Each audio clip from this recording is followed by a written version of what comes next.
Okay, let's make a start.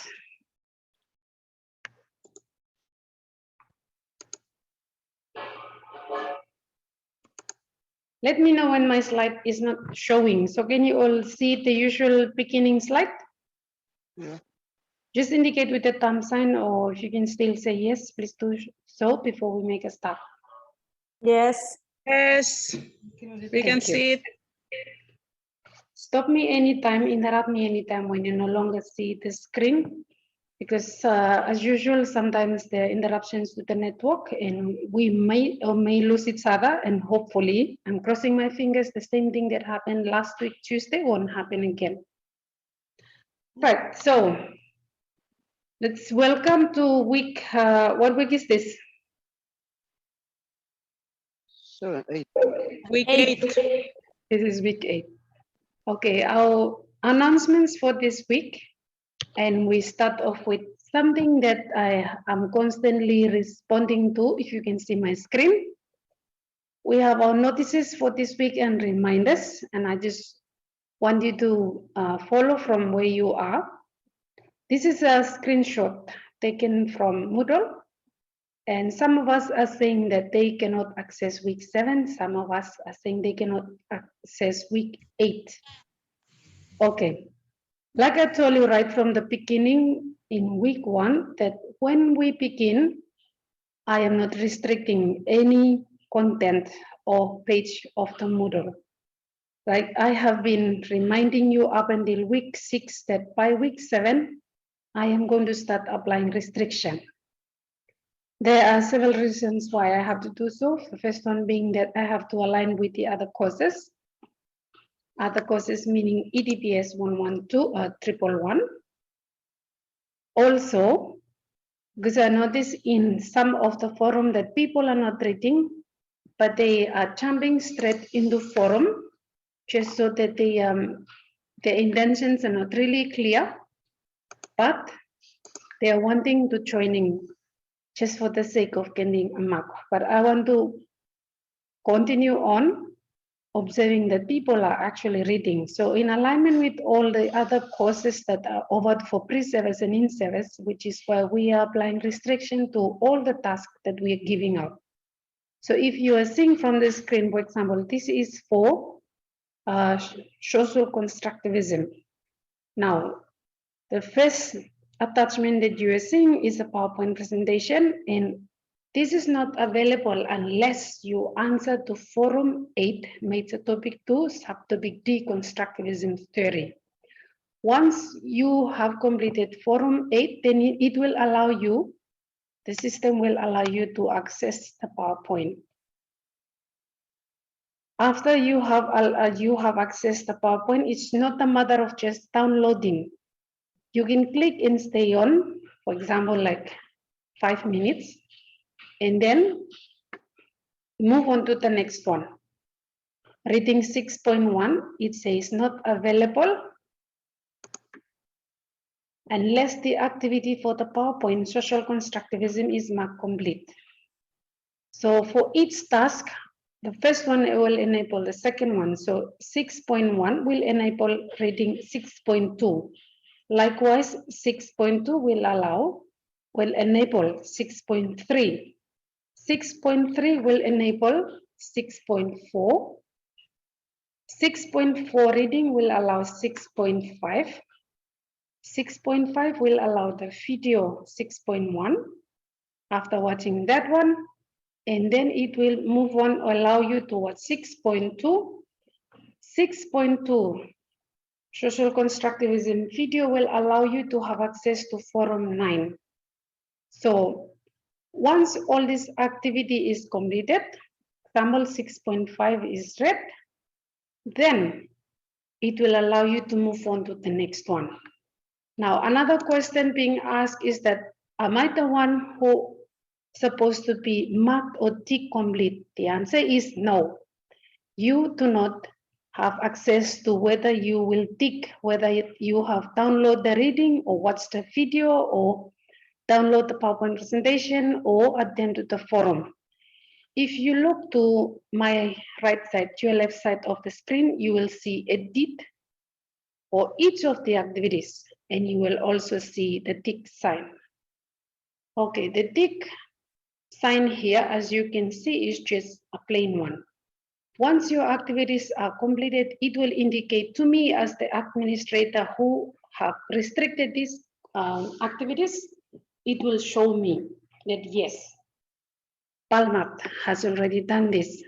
You have access, that is already an indication for you that yes, I can move on to the next one. If you miss one single reading, or if you do not download any video, or you do not attend to any forum, for example, over here we have 1, 2, 3, 4, 5, 6, 7, 8, 9 attachments. You miss out one of them, you won't move on to the next one. So the advantage is it's a win-win situation for all of us. On your part, you do not miss anything. You are reading, you're watching, and you're doing your forum, and you get to understand the topic better. For us as your course instructors, we trace to make sure that yes, learning is happening, and we are not just uploading and decorating Moodle, but you are making use of the learning resources, and we are tracking.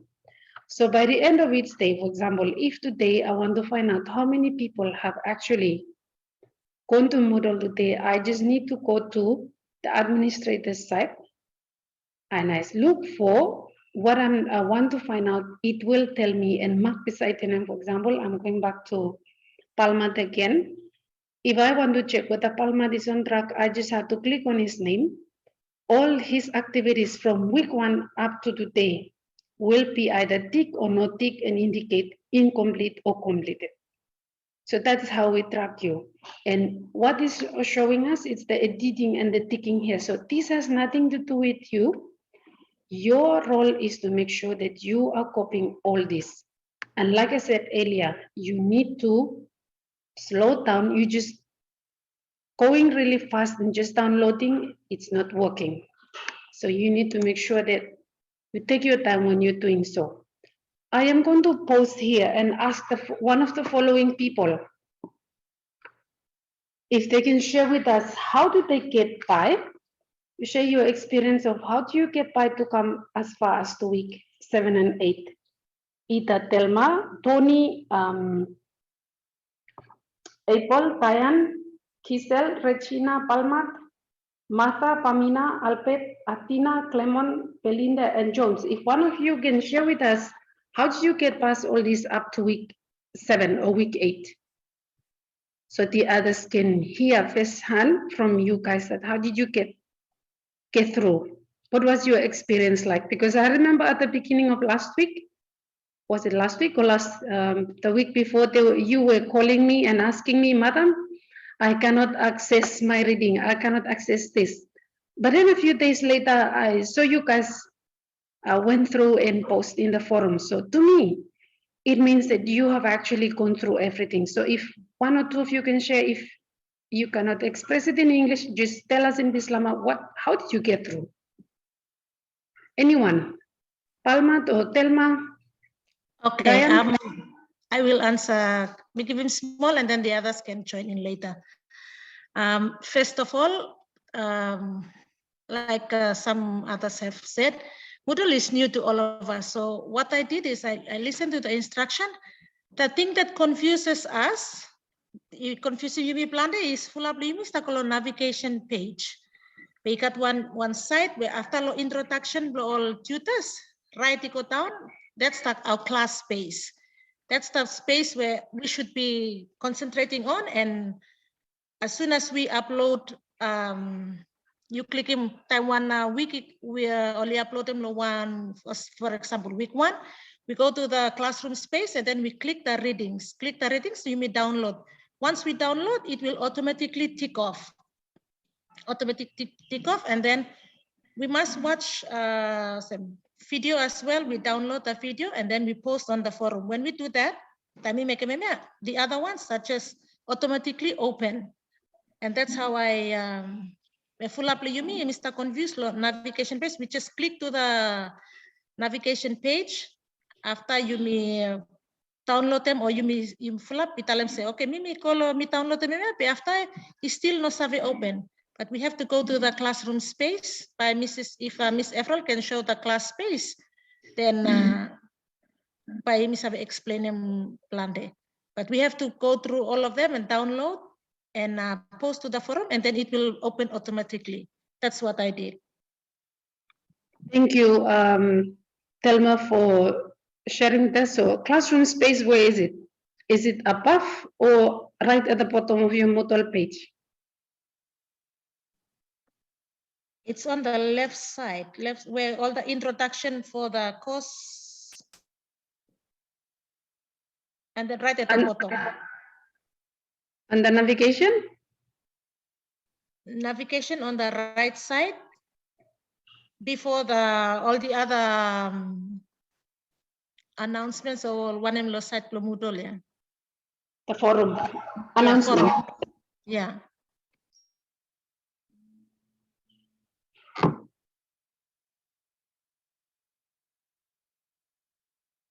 Okay, thank you.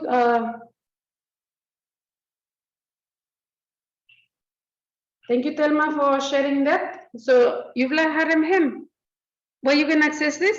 That's one way of doing it. There's 100 ways to go through Moodle and access the course. So one of them is what she's sharing, classroom space or classroom class on your right side. If I'm right, Thelma.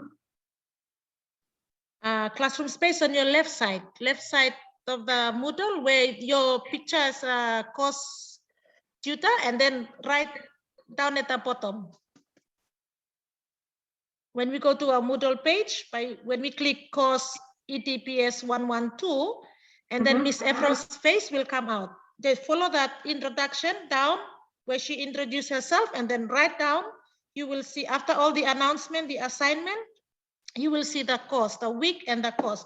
We click on that one and all the readings will appear. For one particular week, or is it for the whole course? One particular week at a time. Okay, 1 week at a time. Thank you. Thank you, Thelma. Anyone else who is going through without another way? How you go through is not you did not follow Thelma's pathway.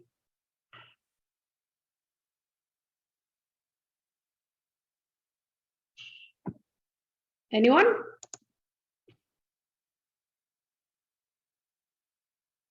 Palmat, can you share a port resolutions strategy?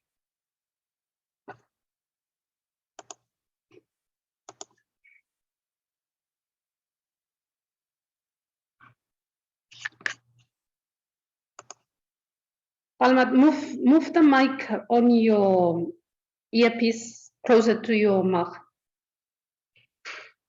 He has to unmute himself. Oh, he's not. Hello. Yes, we can hear you. Go ahead. Good Share afternoon. either. Yes, good afternoon. Go ahead. The way Thelma expressed herself in telling how we move on modules to modules, I think I'm one of the teacher who called you the week before last, asking you how to move on, because I was stuck in 2, if I'm correct. Yes. So after your explanation, thank you very much, Miss Morris. I managed to download and do some readings, and then I find out that I move on. So how Thelma explained to us, colleagues, I believe that's how we should all do our assignments. So what? So it's best we read. If we don't read, then we will be lost. So I believe if we read, we concentrate on what we are reading, and then we'll move on. So thank you, Miss Morris. I think I'm in week 7 now, if I'm correct, but the way you explain it gives me the idea, and now I move on. Thank you, Palmat, for sharing that. Okay, why am I asking our fellow students or fellow friends to share this so that you can find your own space, like Mrs. Choel rightly said. Moodle is new, and just like anything that is new, we are afraid or we feel that, hey, but we pressing something na ya, by every something I lose. If you know the rule, you will know how to get by. And do not be afraid of navigating your way. Just click. There are many arrows in Moodle that either guide you to go backwards or in front. If you're not sure, you can always find your way around. There's another way that one group during the public holiday last week, they told me about, and this is how they get in. They're navigating. They use navigation and they just look at all the reading and download from there. So this is where the problem is. So when you go and download from navigation, you download from other places, then it won't allow you because it says here, if I look all pencil here, when you download here, this pencil here is the one that will move here to dig for you. Yes. Because it has been programmed that way. But if you copy it from somewhere, it will remain closed. So that's the secret that you need to know. So when you download from directly from here, this pencil, when you click on it, it's like you're waking it up. So it will tell the system that, okay, Palmat has already downloaded, so it will go and tick complete here and enable the next one. So that's what the system has been programmed to do for you. So let me give you an example. Like yesterday morning, someone called me all the way from one of our islands and he said that I cannot get through. So we went through the same process of explaining patiently. This was almost like around 8:30 to 9 a.m. And then one other person came to see me about 3 p.m. We were looking through, and the person who called me that morning, he posted around 10:44, just after I explained it to him. So take initiative. When you find difficulties, don't just sit there and wait that, no, Mrs. Morris will find me. There are 101 of you. So to track if whether you're joining or not, it's you who need to seek help. We cannot help you unless you come out and ask for help. So with that, I hope that you are clear by now. You miss one of them, it won't enable you to the next task. So I'm going to say thank you for the 15 people who are so far completed week 7 and they're now ready for week 8. The other thing, I'm going to apologize that due to poor network here at the School of Education, I am not really attending pretty well to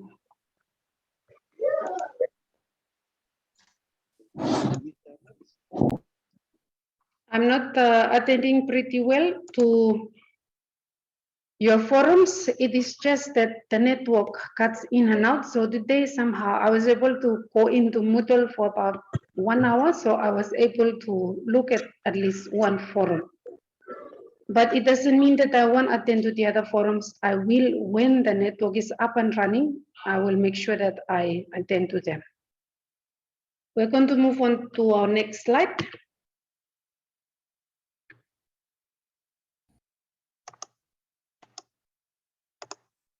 Right, part of our announcements for this week. If you look at them, one of them is communication. I am going to remind everybody when you want to raise a comment or you want to ask a question, make sure you're directing your queries to the right course tutor. Lately, I'm receiving a lot of phone calls or even messenger asking me about the reflection due date. I am only responsible for EDPS112. So make sure when you want to ask questions relating to EDPS112, not 111. If it's for the admin, make sure that you must make sure that you're directing it to the admin. There's one other thing I'm noticing. If you are going to pass on information, make sure that you know the right answer before responding to your fellow students, and also that you are given permission to share that information or pass it on to the other people. For example, I went to one of the assignment forums and someone was asking about what are we going to do for assignment number 2? And somebody was responding and the person responding was not giving the right answer. So make sure you know what you're supposed to say before you say it. Otherwise, just leave it to me to respond to each and every one of you, and that is my task. Okay. Next one, I want you to take note of this. For some of you, you may be seeing MIGS 211. It's maths for upper primary or maths for primary school teachers. This course is not for year 1 in service. I am getting phone calls as well and inboxes telling me that your students are in this course. It is not your fault. Somehow you get caught into it, but do not waste your time, energy, and money to do the course because you only enroll for EDPS 111 and 112. This course you have to wait for next year unless you're given special permission to do so. But otherwise, all I know is that you should be doing only 2 courses. So please do not go and post in their forum. They're seeing it as you are trespassing or you're doing a course that it's just a waste of time for you because Mr. Ian won't mark your forums. Next one, the forums. Forum 1 to 4 for major topic 1 are all closed. Forum 5 to 10 for major topic 2 are now on restriction. You have forum 11 and 12 for major topic 3, which are on restriction. As of Sunday, 11 p.m., week 8 content is open, pending completion of task from week 6 upwards. So I will keep explaining myself. If you do not have access, go back to week 5 and slowly track what you have been copying for the past weeks. Any single thing that you're not doing, it will not allow you to move on. Right communication, we have already said that. For this week, we are looking at the 6th habit of the 7 habits of highly effective people, which is called synergize. Synergize, what exactly does it mean? It means 2 heads are better than 1. Synergize is the habit of creative cooperation. It is about teamwork. It's about open-mindedness and the adventure of finding new solutions to all problems. But it doesn't just happen on its own.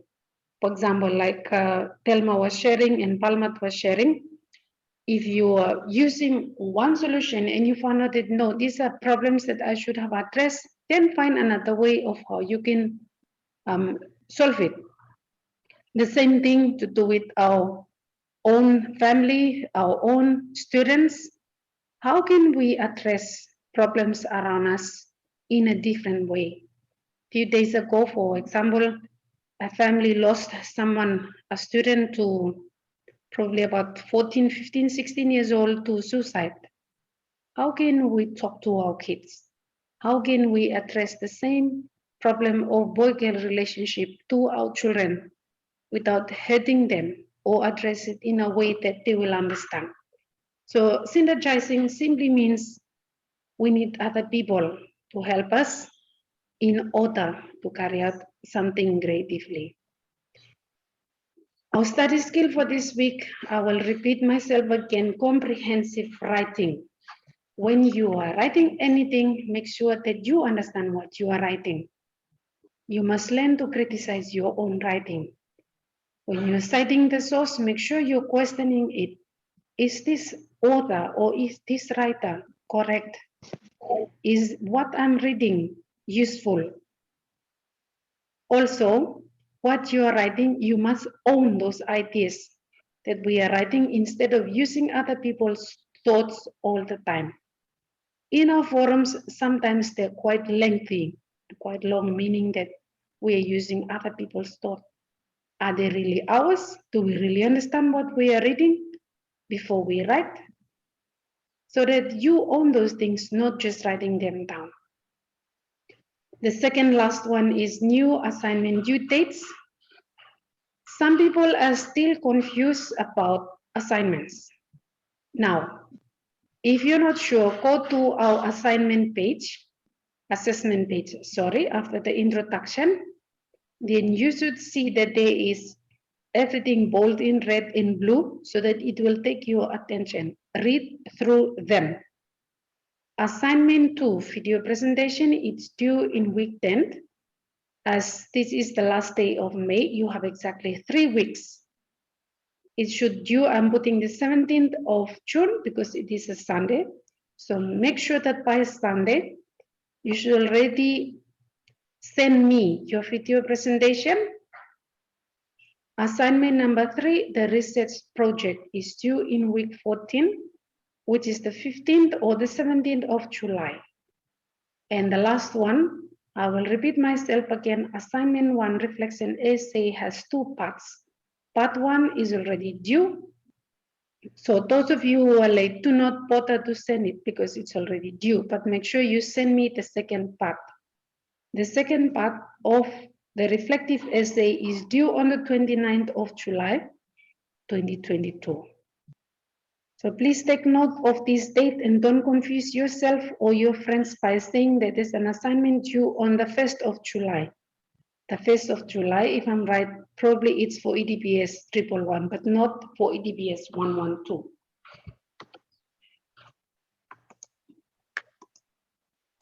Right.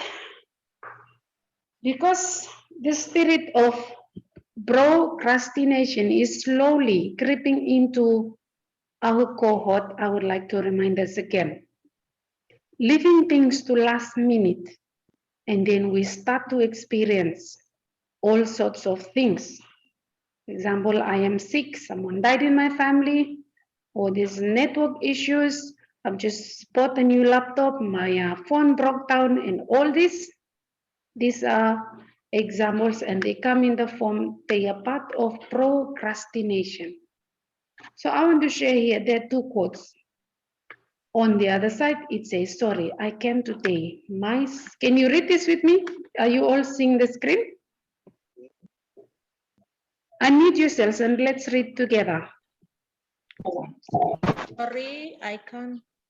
Sorry, I You can't. ready? Okay. Okay, let's read together. Do go. Sorry. Sorry, I can't come today. My Sisters, friends, friends, mothers, grandpas, brothers, grandsons, sons, uncles, fish died. and yes, it was a It was tragic. tragic.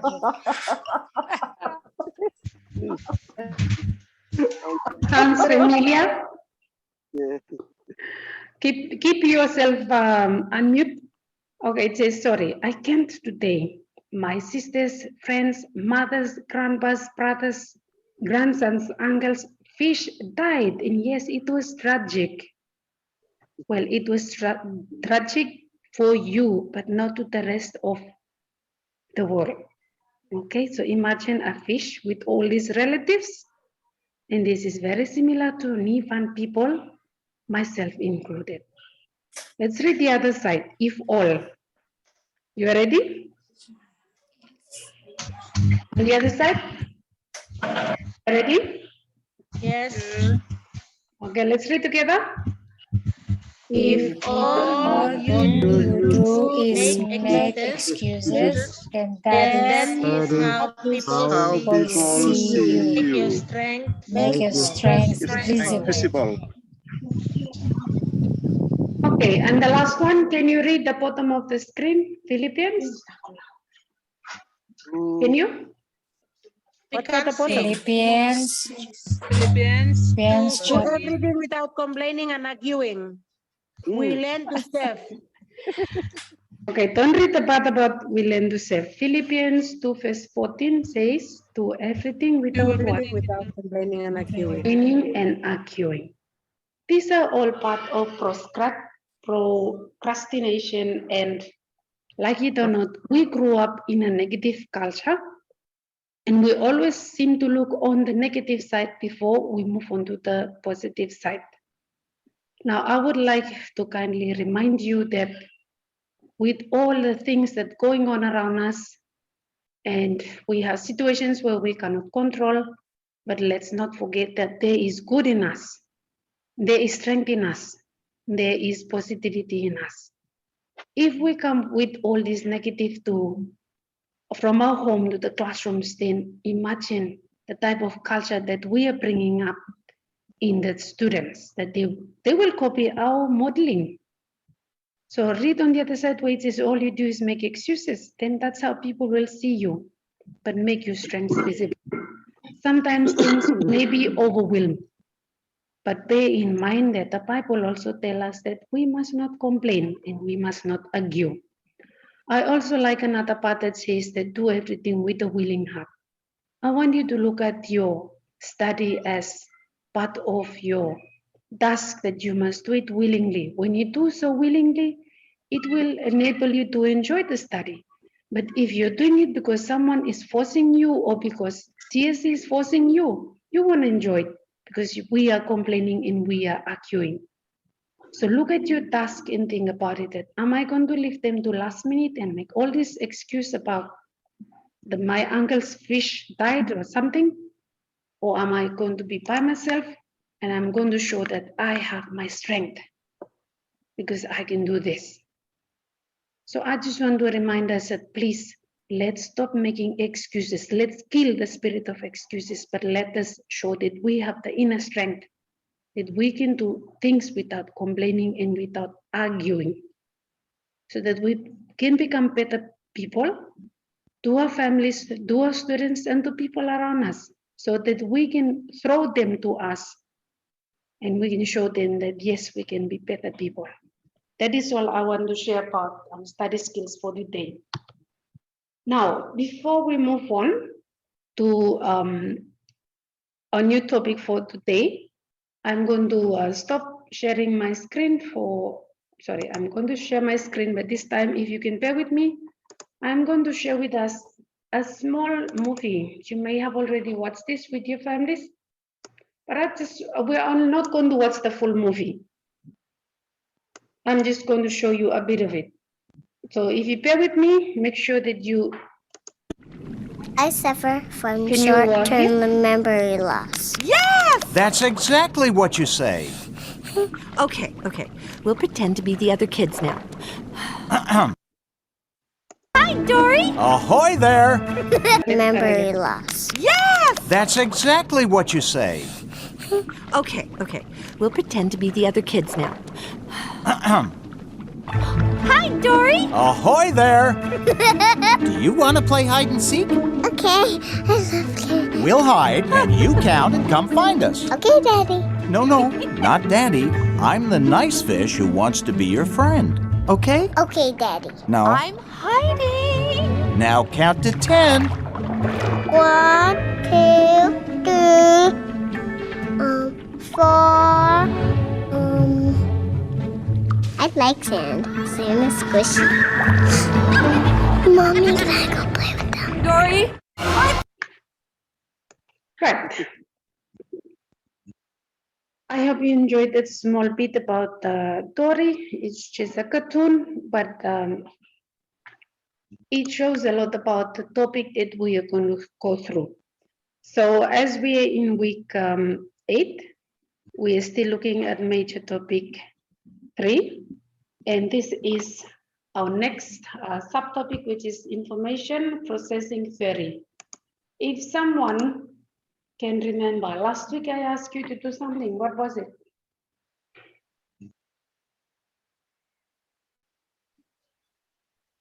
A homework. What was your homework for last week?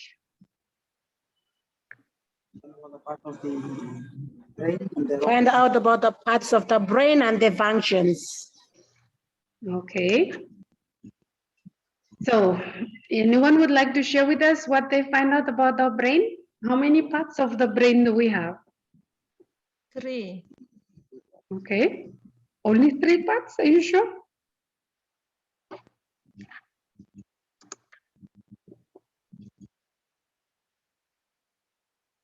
Right. If you have or you have not done your homework, please make sure that you do your extra reading.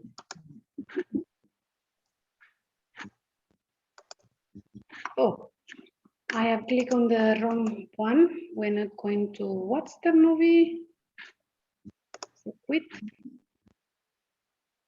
Oops, I click on something. So please bear with me. I'm going to share again. Make sure I'm sharing the right one. Okay. right, so by the end of this afternoon, you should be able to, for this information processing theory, explain the concept of learning according to cognitive information processing theory, differentiate the three fundamental components of memory, evaluate the implications of the CIP for instructional design, apply memory enhancing strategies, design instruction using cognitive information processing theory principles, accept and apply the learning to focus and memorize strategies, collaborate with others in sharing the principles and strategies of the information processing theory. So let's move on straight to what we're supposed to be looking at this afternoon. What is information processing theory? For those of you who have access to week 8, you should be able to have access to these slides. Information processing theory, for example, has 3 ways of how the information is stored. Right now, we are looking at this picture, and this is the environment, is what we call the stimuli. So this person has gone to a restaurant and they have eaten lovely meal, and they listen to some good music. They use their senses of smelling, of seeing, of hearing, touching, testing. So they store the information in the short-term memory section. After a while, the information passed on to the long-term memory. Where did they have the dinner? Probably at Irereki Island or at Grand Hotel.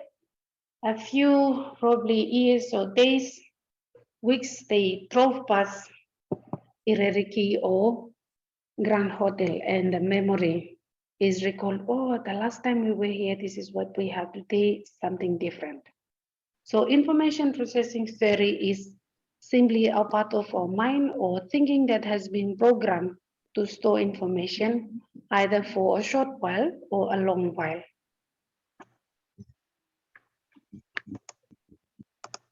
So moving on to what I was asking you last week to look for, the different sections of the memory in our brain. When we are looking at something, like right now you're looking at the screen and you can see a plain color white. You can also see the writing in red. And this is the part that we are associating our 5 senses to the sensory memory. Okay, by the end of the day, some of what you are hearing, even my voice, would have been forgotten. Those that are important, they are transferred to the short-term memory space, and then they are filtered again, and we move them to the long-term memory for later use. So what you hear today, in let's say 3 weeks time, you will try to recall. If they are important, they are stored right at the end at the long-term memory. If you can only remember some parts of it, they are here, the short-term memory. So the background of information processing theory, or IPT, it was re-owned or developed by a lot of American psychologists, but the one that stood out is George Miller in the 1950s. And he compared how our brain worked to a computer. So I think it was through the study of the brain that the computer work. But we will learn later that there is a big difference between the human brain and a computer, and even animals as well. So many psychologists have argued that human behavior is too complex to explain on the basis of a simple stimulus response theory. Now, this is referring to if we are exposed to some unpleasant, very violent or frightening experience, they will stuck in our memory for life. Pleasant things, those are really, really good, maybe will stuck for us. For instance, maybe in our lifetime, most of us will be in our 40s, late 40s, 50s. Maybe we can differentiate all or recall all the different flavors of ice cream we've had in our lifetime, or we can only remember the good ones, or probably the latest one we've had probably today or last week or so. And during the 1950s and 60s, many psychologists became increasingly dissatisfied with the behaviorist approach. So this was when the information processing theory and social learning theory and all these other ones came by because we began to realize that we do not only depend on our behavior in order to learn or to change, but we also depend on other factors. For example, our culture, our environment, our beliefs also help us to learn as well, and also to think and reflect on things that go on around us. There are two main schools of cognitive learning psychology, and the approaches are: one, learners actively construct their own knowledge and understanding. This is from Piaget. And the other one is the information processing approach, which examines how the information entered through the senses is encoded, stored and retrieved and utilized by the brain. And this is by someone called Thomas Kanye. So with all these arguments about how do people learn, come about the information processing theory. Information processing theory, as we can see, it's simply about how individuals perceive, we analyze, we manipulate mentally, and how we use and how we remember information around us. As now you're listening to my voice, we are doing all about everything right now. You're perceiving, you're analyzing, you're manipulating, you're using, and you will remember the information, and you are also thinking about what will happen after this.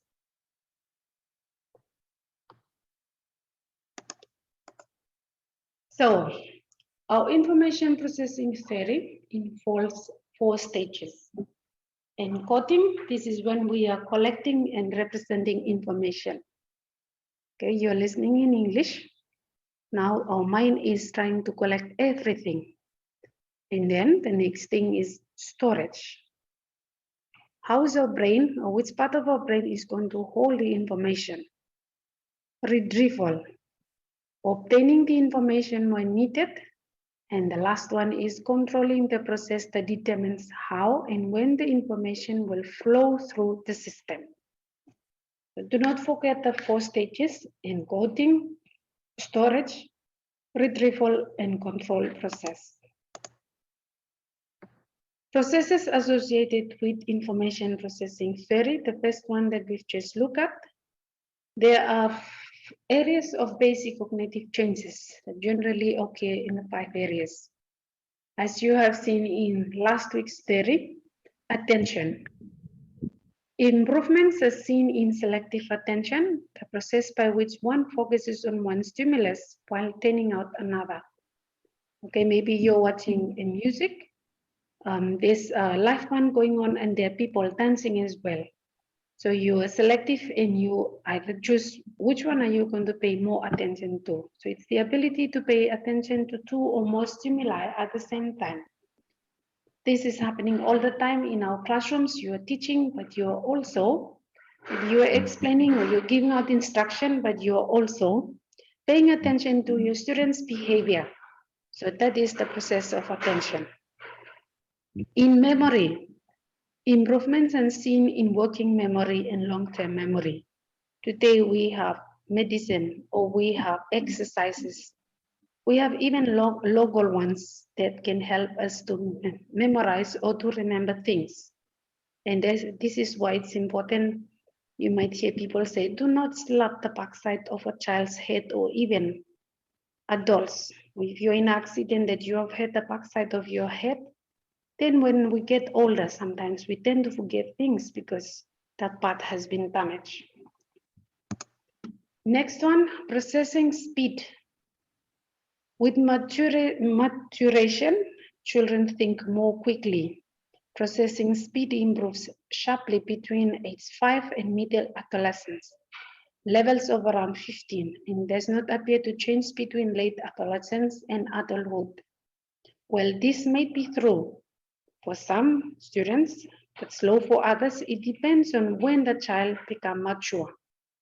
Okay, as you may notice that girls are more mature than the males, but then sometimes you look at males who are more mature than the females. So everybody is different, and how we process, our speed of processing information is different as well. The next one is organizational thinking. As children mature, they are more bluntful. They approach problems with strategy and are flexible in using different strategies in different situations. And so do adults. Classic example, like what Palmat and Delma has shared with us today, the different ways of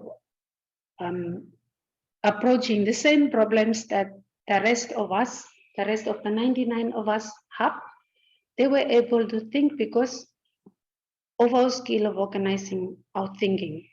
And the last one, metacognition.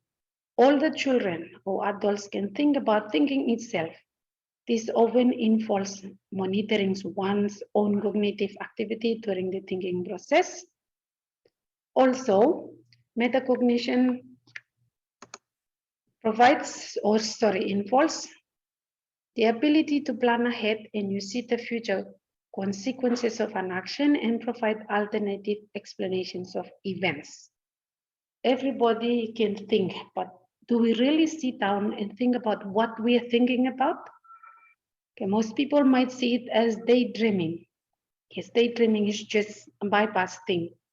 But if you're really thinking about thinking, it's finding new ways of how you can approach the same old problem. That is an example of metacognition. Now, in the information processing theory, we're looking at the inputs, and this is the output. Where is the information stored? So you can recall back to history, religion, maths, science, literature, and geography back in high school or in other courses that you have done. And whenever you see those courses or names again, you know, they are associated to specific things. So we have taken them in and now part of the brain that deals with how the information are processed, analyzed, and stored and then later used. Either tomorrow onwards, you will start to think about what are those things that I have already learned? What is yet to be learned? Oh, I've learned it, but I've forgotten about it. Then you keep thinking really hard and then you get back the information that has been stored somewhere. Or maybe someone's name, whenever you see it again. Sonia or Alec will remind you of someone named Alec that you know or Sonia that you know. So information is used as the basis of behavior and interaction. Ah, yes, I've known the child. I went to school with the mom or something like that. So they're all part of information processing theory.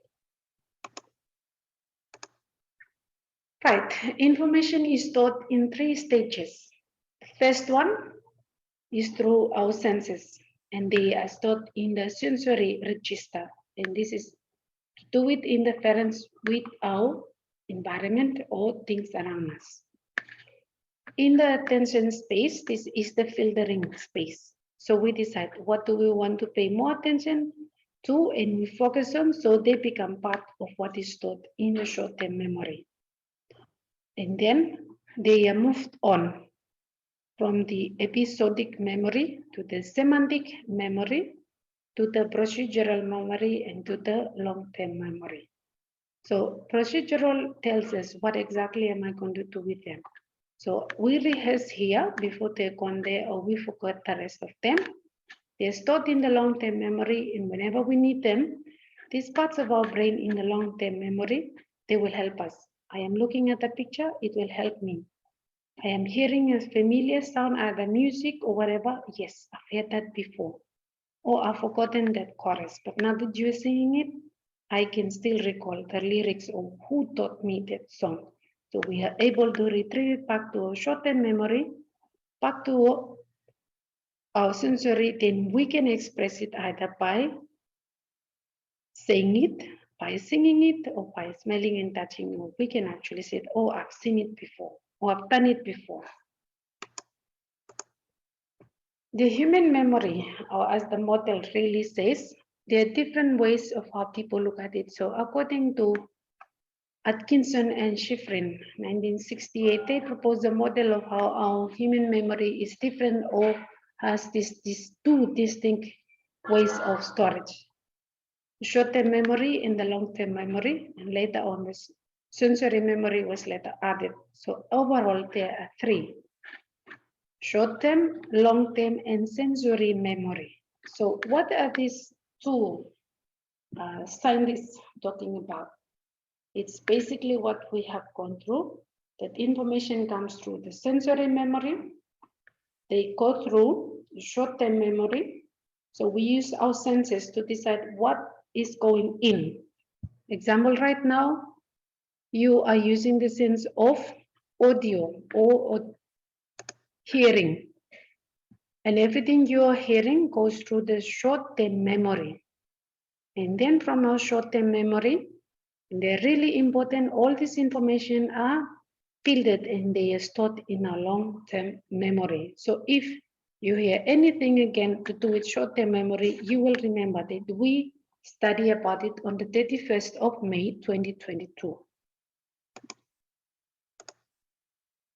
Now, information is passed from our information system through our senses, as we have looked at, through our vision, through our audition, and also through touching or haptic memory. So the sensory memory is an ultrasound, short-term memory. Things can either goes in, for example, in 200 to 500 milliseconds. I'm not the only voice that you're hearing. There are things around you that are going on in your memory as you're listening to my voice as well. In our short-term memory, like our friend Nemo, now we decide, am I going to hear all this or I'm going to do away? Remember at the beginning of the movie, the parents are going to pretend to be friends, that they're going to play hide and seek with Nemo. And then he turned around, he counted only the 1 to 4, and then he looked at the sun and he forgot what he was supposed to be doing. So sometimes that's what's happening. Or for example, at home, a few weeks ago, after I was working on the laptop and I went inside the house, I was at the veranda, I went inside the house. In my mind, I was supposed to put the laptop on the table, but somehow I was opening the fridge door. So this is exactly what an example of the short-term memory. Information just come in and they go and you forget where we are. Sometimes we forget to turn off the gas stove or something, and then something happened and you become alert. So with the human short-term memory, we know that there are certain things we can recall very quickly by rehearsing. There are certain things that we can totally forget. It depends on how the piece of information can be remembered, how we rehearse it, and how it has been processed. So memory is a byproduct of the general process of information. As we will later on see, for example, this generation of ours, we were thrilled to learn multiplication, right? Up to these days, whenever you see 3 times 3, the symbol or the sign, you know exactly, and you know what the answer is because you have rehearsed it really well. And what caused you to rehearse it really well? Because you don't want to do it again, or probably because you don't want to be punished. And that is why you rehearse it well. So some ways of how we use our memory, or we use the memory strategy in class. Best one is we can write things down. I am really good at this. I need to list things down so that I do not forget them. Association. We relate new information to something you already know about. Oh yes, that's some person. Here they use the name Sandra. Repetition, like we just shared. Visualization. You see things and the next time you see the same picture again, you remember where you've seen it and why it's important to you. Categorizing or grouping things together. Talk it out. You're saying it aloud, and maybe a joke, or maybe it can be a chant or a rhyme. These are examples of memory strategy. So we're using memory. Cues. We use the visual cues, or let's say we give clues in order to put things together. Set locations, and we also have routines. These are strategies we can use in our class or in our own lives in order to improve the strategy of memorizing stuff. A long-term memory. I am not going to go through all this, but in your own time, it says the short-term memory, the difference between them, that information can only last from about 18 to 30 seconds, while in the long-term memory, they may last for months, years, or even decades.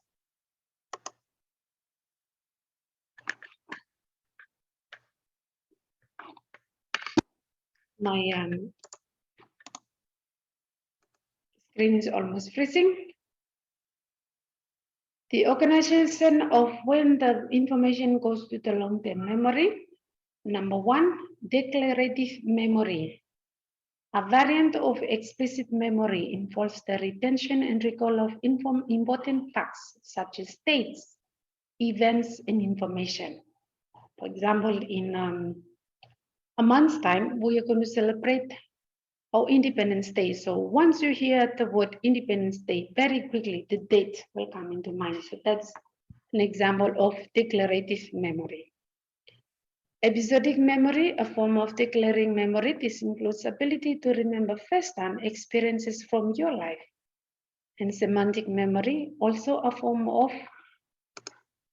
declarative memory. And this refers to the memory storage of vocabulary, key facts, names, and general information. For instance, if someone say Egypt, you know straight away that it's a country in Africa. So those are the sort of things that when you mention or you hear, you can relate to, and that is an example of semantic memory.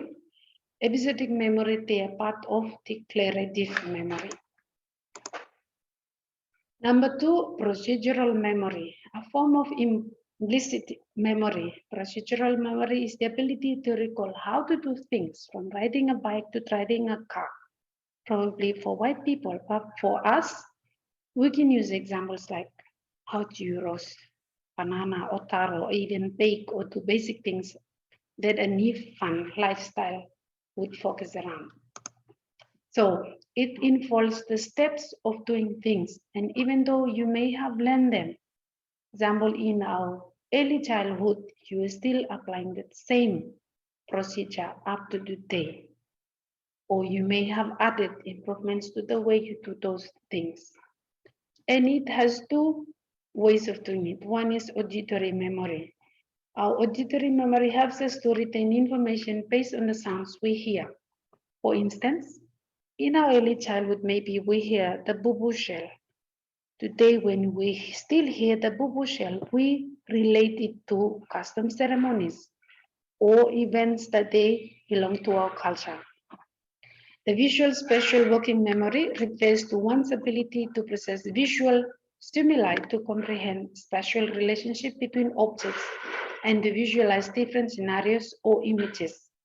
For instance, if the dogs are not the dogs, animals, if they're used to hearing people cleaning plates with a spoon or fork, so whenever that sound of the clicking sound of metal against ceramic, they will associate it with food. So that is an example of the visual spatial working memory. So to them, even though they do not see the food, but just the sound will tell them something that there is food available.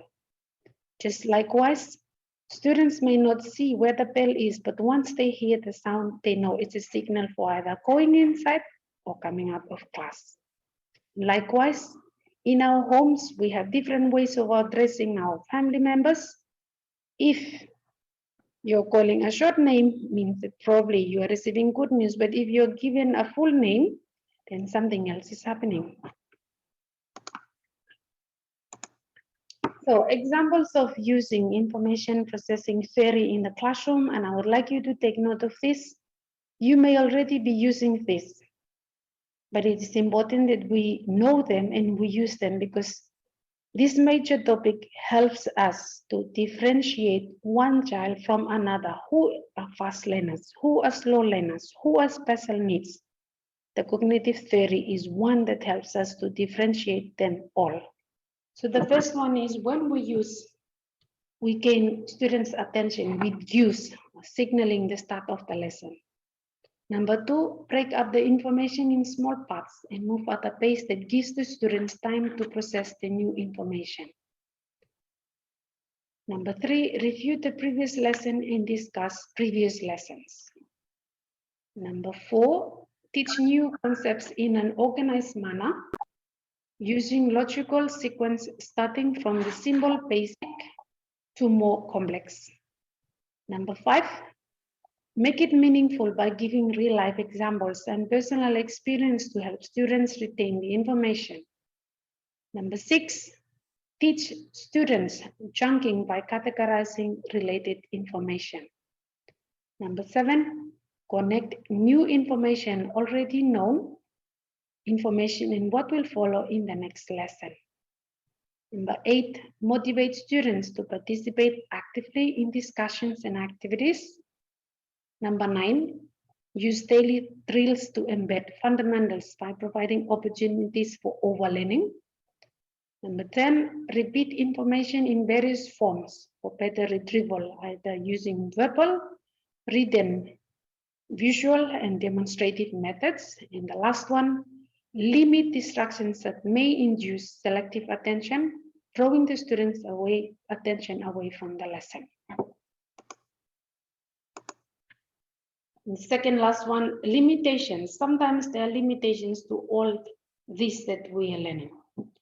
The limitations of information processing vary. First one is the analogy of the human brain and the computer is somewhat limited. As humans, our ability to learn and retain information by swing by a variety of influences, from our level of motivation to learn our emotions, factors that don't impact computers. For instance, you are listening, you can either choose to listen and learn something, whereas the recording, which is part of the computer, is not filtering. Whatever comes and goes, it is taking it in. Whereas the human beings, it is our emotion is playing as well. The same thing happens. A classic example is when we go to church and listen to preachers. We can either pay really good attention and starting from the beginning of the sermon to the end, you get all the information from the pastor, or you only learn the important ones, or you can go home and when they ask you, what did you hear today? You would say, oh, he was just telling us stories. So your emotion or my emotion play as well. The next other point is computers also have limited capacity in storing information. While the human capacity for memory is unlimited, we can store information and we die with them. Whereas the computer, you have to delete some information every now and then to make sure that it has enough space to store it all. And that is a big difference between the human brain and the computer. To sum it all up, information processing theory is a useful framework for structuring cooperative training or learning, especially for us primary teachers, because we are teaching multiple of subjects.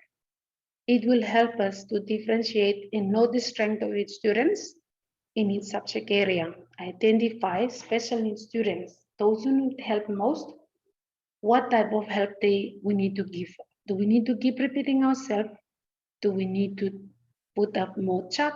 Do we need to play some audios they can listen to, or we need to give them different tasks to do?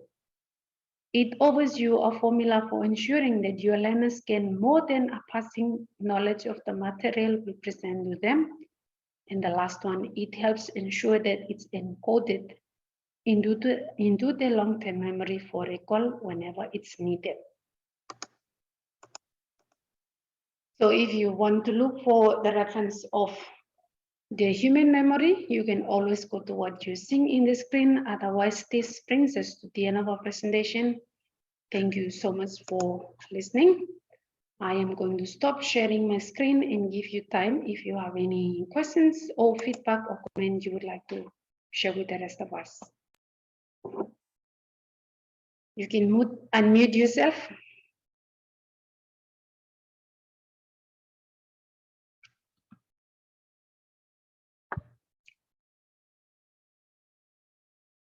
Anyone? Please don't ask me to play the cartoon. You can always go and look for it in the internet and watch it at your own time, or ask your own children if they've already watched Nemo 100 times.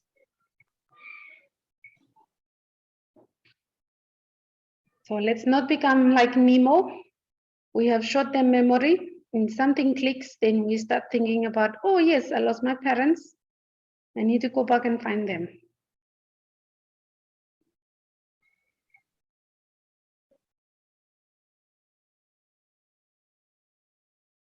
Any questions or comment?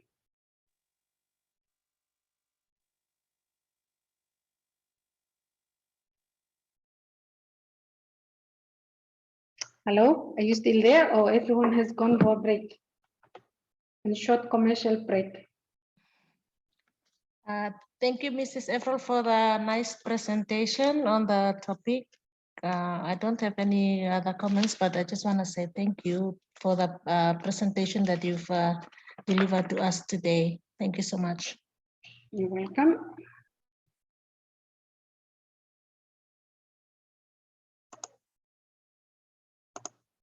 Any other ones? Anything to do with the assignment? You have exactly 3 weeks to start the video recording yourself.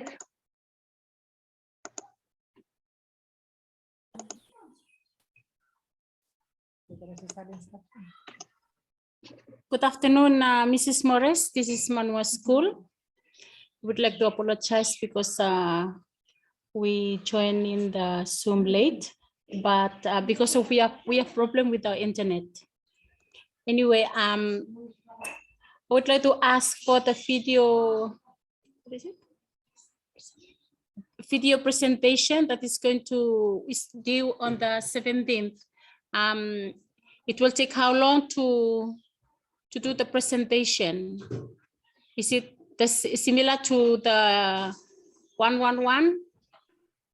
The presentation lasts 10 to 15 minutes. Is it similar to the duration? Evelyn, right? Have you read the instruction in the assessment page? What does the instruction in the assessment page says? Okay, thank you. It's more or less the same thing, except the topics are different. Just make sure it's within 10 minutes, not more than 10 minutes. Otherwise, if it's too long, it takes too much space. And also, what you want to say, you lose it along the way. So, like what I respond to someone in the forum this morning about, the person was saying, is it an individual or is it a group task? Firstly, it's an individual one, but do not forget that you're not the only one doing it. You need someone to video record you unless you really know how to take a video by yourself. For example, you can use your school resources if you have projector with you. So prepare your slides and time yourself. So that is why we're giving you time now to start practicing. Spend at least 1 minute per slide. So let's say you have about 20 slides and you compare, you contrast whatever you're supposed to be doing, your topics are, and you practice how fast you can talk in 1 minute in one slide. Then you move on to the next slide. Every slide should take the same equal fairness of the minute. So by 10 minutes, you should have already complete, you should be summarizing or you should be concluding your presentation. Also, when you start at the beginning, don't forget to introduce yourself. Hello, my name is Almat. I am teaching year 4, whatever, at both Resolution School, and my chosen topic that I am going to discuss is so and so. Not we. When I look at your slide, I must be able to see your face and I must hear your voice while I'm looking at your presentation. So it's not just a matter of what I'm doing in Zoom, just sharing the slide so you only hear my voice, but we need to see you as well. So make sure you find a good person who can actually video record you either on a laptop or when you're on a mobile phone, that it's easy to transfer the audio into your laptop to be uploaded. Also,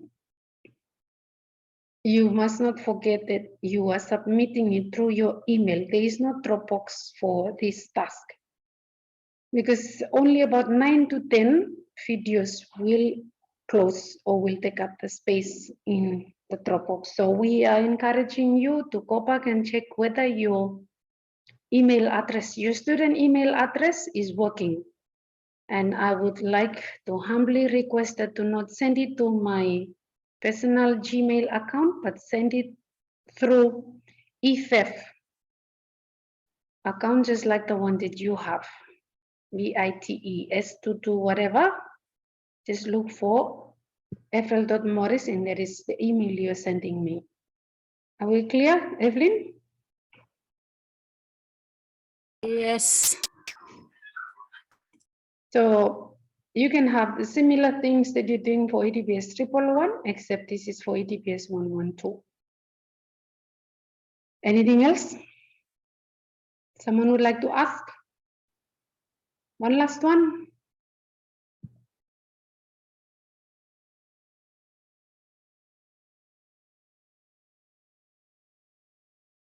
Okay, if you're all good to go, it's 4:45. We're going to call it a day. Thank you so much to each and every one of you for participating today.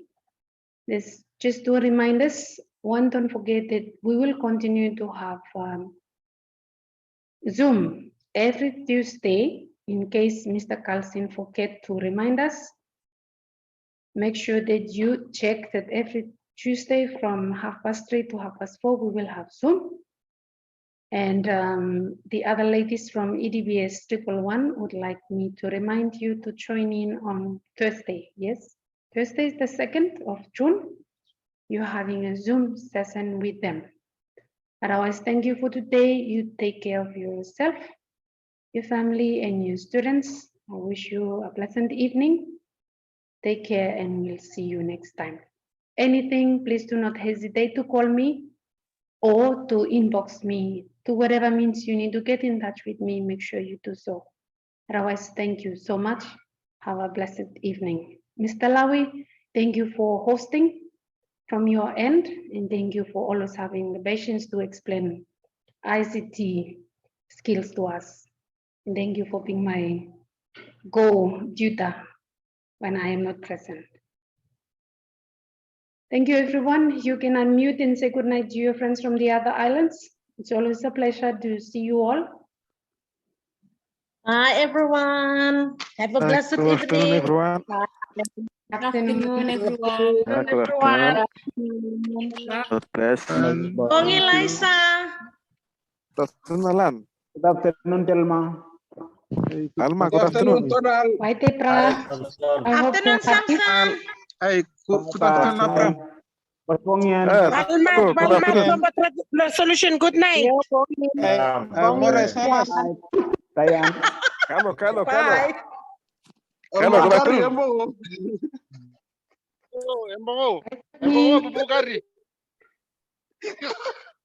Ala top sir. Bye.